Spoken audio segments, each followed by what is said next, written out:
तुम्हाला लॉंग टर्ममध्ये जर पैसा पाहिजे असेल तर त्यासाठी तुम्हाला इन्व्हेस्ट करावे लागतील. पहिल्या पद्धतीत आपण काय करणार, जे काय आपलं कॅपिटल आहे त्याच्यासोबत रिस्क मॅनेजमेंट, जे तुमचे स्ट्रॅटेजीज आहेत, जे तुमचं नॉलेज आहे मार्केटबद्दल, जर नसेल एखाद्या मेंटरकडून तुम्ही ट्रेनिंग घेऊ शकता.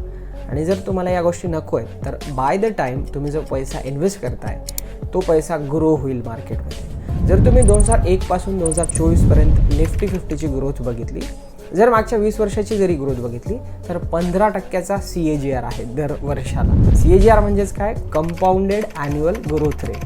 जर 5 जे रिटर्न भेटले त्या हिशोबाने जर आपण इन्व्हेस्टमेंट केली असती, एक SIP केली असती 5,000 रुपयांची, तर रिटर्न आपल्याला पुढील प्रमाणे भेटले असते. जर आपण मंथली इन्व्हेस्टमेंट केली 5,000 रुपयांची आणि त्याला आपण एक्सपेक्टेड ॲन्युअल ग्रोथ रेट पकडली समजा 15%ची, तर 20 वर्षामध्ये तुमचं कॅपिटल जे इन्व्हेस्टेड अमाऊंट आहे ती झाली असते 12 लाख रुपये आणि एस्टिमेटेड रिटर्न्स भेटले असते तुम्हाला 63,79,000.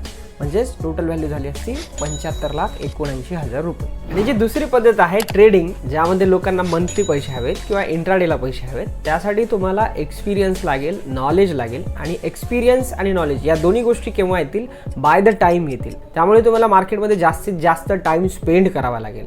ते कोणाकडून तुम्ही उधार नाही घेऊ शकत किंवा कुठे क्लास करून तुम्ही ट्रेडिंग नाही शिकू शकत. हां, काही रूल्स शिकू शकता, स्ट्रॅटेजीज शिकू शकता, पण तुम्हाला टाईम स्पेंड केल्यानंतर त्या स्ट्रॅटेजीज तुमच्या पॉलिश होणार आहेत.